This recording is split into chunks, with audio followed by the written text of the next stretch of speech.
Okay, we are in the unit number 5, which has two parts, the frames and the steering system. We'll look at the various concepts of the vehicle frames.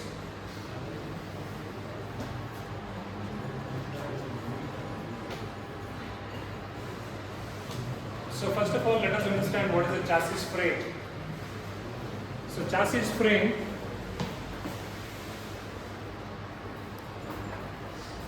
can you see what is this? So which is the chassis frame here?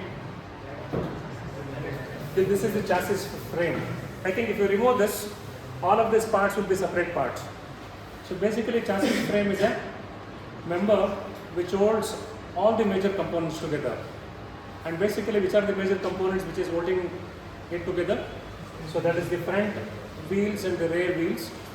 Of course, they are actually attached to the axles or the suspension systems. Of course, axle is also a part of the suspension system. And they are holding the engine, they are holding the gearbox, the drivetrain, and all this. And suppose if there is a body or some loading area, it also has to hold this. So basically, chassis is a member which actually holds all the other components. So the other view of the chassis could be something like this. The other view of the chassis could be something like this. So from the top view it looks better. So this is the front axle, this is the rear axle, and it has to be held with the chassis. This is the engine, clutch, gearbox, propeller shaft, differential and all this. So you got a steering system and the steering system which is finally getting attached to the wheels here. So you got a lot of mounting points. All this engine, it's not that easy like you actually draw an engine here, engine gets fit there. You need to have some way of trying to hold the engine onto the chassis, some way of trying to hold this front and rear axle to the chassis. Okay? So basically this chassis actually holds all the other components, holds every component, even the fuel tank. Okay? So like this. So here you can see a radiator, engine, clutch, gearbox and all this. So basically chassis is a mechanical member which holds all the functioning components of a vehicle. So let us see what are the functions and requirements of a chassis. So okay, now as we understand here, this is to hold the suspension hinge points, basically the wheels in its position so that the alignment parameters of the steering is not affected. We know that we can't simply hold it tight because it has to be steered. And this whole wheels cannot be directly connected to the chassis. Why? Because if you can imagine yourself wearing a shoes made up of steel. So can you wear it? No, you don't get a cushioning and you can't flex it. Okay, you can't flex this. So therefore, when the vehicle goes on a road, obviously you can't have a perfect road. You will have a road with humps and maybe potholes. So the wheels are to be let go. They have to be allowed to move up and down and not make the chassis to go up and down.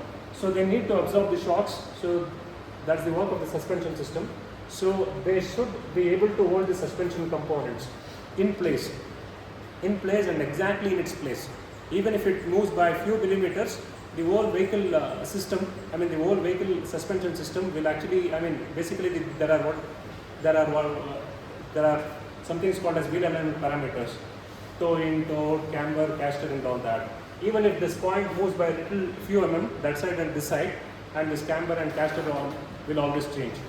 Okay, all of this will change. So therefore, all of these components, so right now this point has to be held in a chassis, this point has to be held in a chassis, this lower arms has to be held in a chassis. All these points have to be held exactly in those locations. Okay?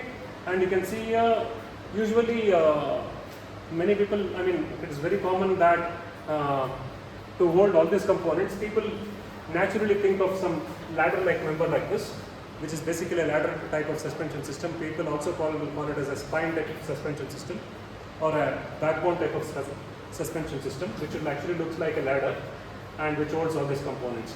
So what you're looking at is the suspension, a link type of suspension system. So all these elements, so these are the elements which has to be attached in the chassis. So this is the wheel which can go up and down. So therefore, the chassis should be hard enough to hold it in its place. Okay? It's not that you're holding by a soft sheet of metal. It should be held in the place because the wheels should be allowed to move in a a restrained manner. So that means it's not completely constrained, it is actually constrained in some ways. So that means it has to rotate, it has to go up and down, it has to stay, but it should not go forward and backward. And therefore, all those forces will be coming on these points, and that chassis should be able to hold it without actually deforming itself. Okay, so it should be strong enough to hold all these points. That's in a solid axle suspension system. I mean, it holds the whole axle. So you can see here.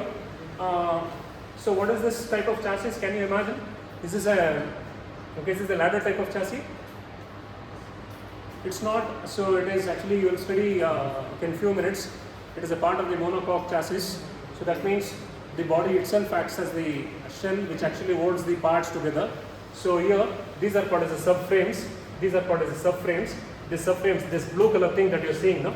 The blue color thing that you're seeing, no? Those are, it is not a frame. It is not, frame means, usually they use the word frame. Frame means chassis. Subframe means a small chassis. A chassis holds onto a chassis. It is a small chassis-like thing which actually holds the suspension together here. And this can be bolted onto the monocoque body. Okay? So this is called as a subframe.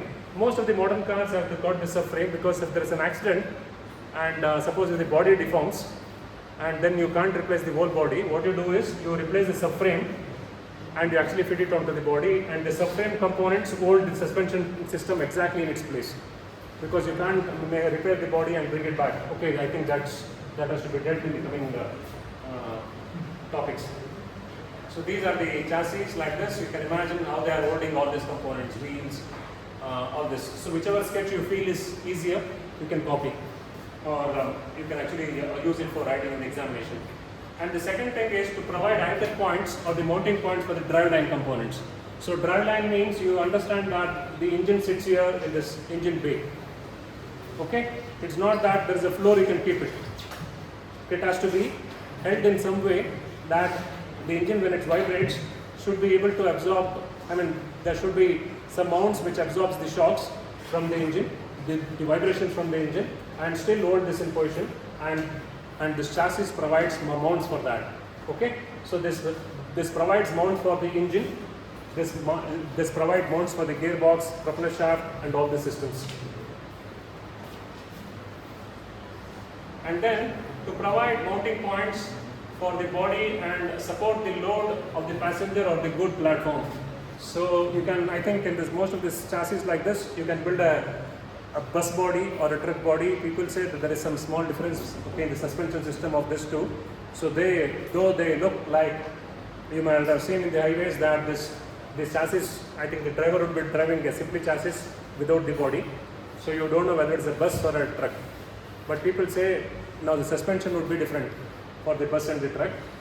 And so this chassis provides mounts for all this. Mounts where they can actually mount some lateral members on which the body of the truck can be built. And last, but it should have been the first point. So it should be strong enough to withstand the bending and twisting forces caused due to all of this. So the chassis is doing all this, trying to hold the suspension system, trying to hold the driveline components, trying to hold the body. But when you're braking and when you're actually, basically when you actually maneuver a vehicle, so they could be like bending and twisting. You know what is bending and twisting? So bending is like this, twisting is like this. So twisting is like this. The whole chassis may get twisted or it can actually bend like this. So in this way, so it has to be, so all this bending and twisting can happen due to sudden braking and acceleration.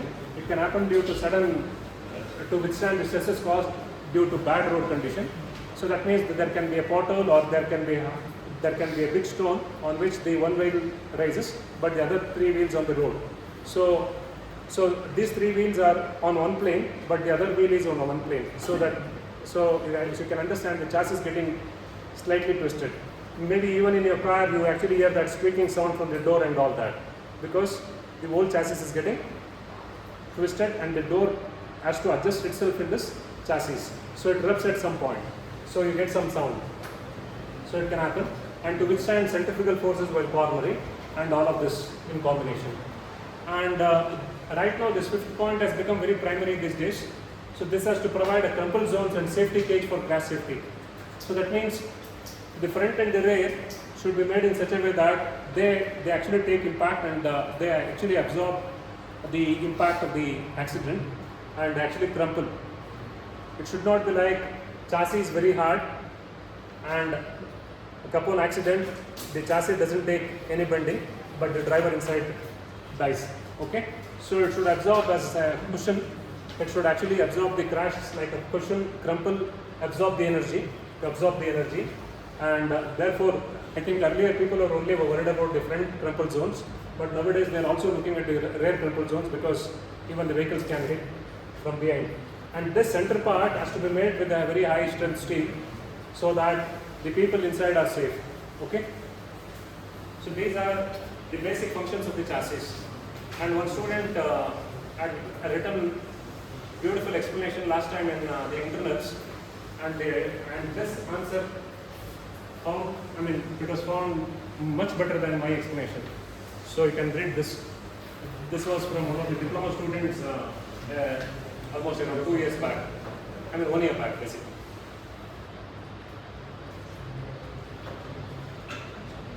Okay, elaborate the various functions of the vehicle chassis. Okay, let us go to the next question. Explain with the neat sketch the ladder frame chassis. Okay, I think we can actually have one more video.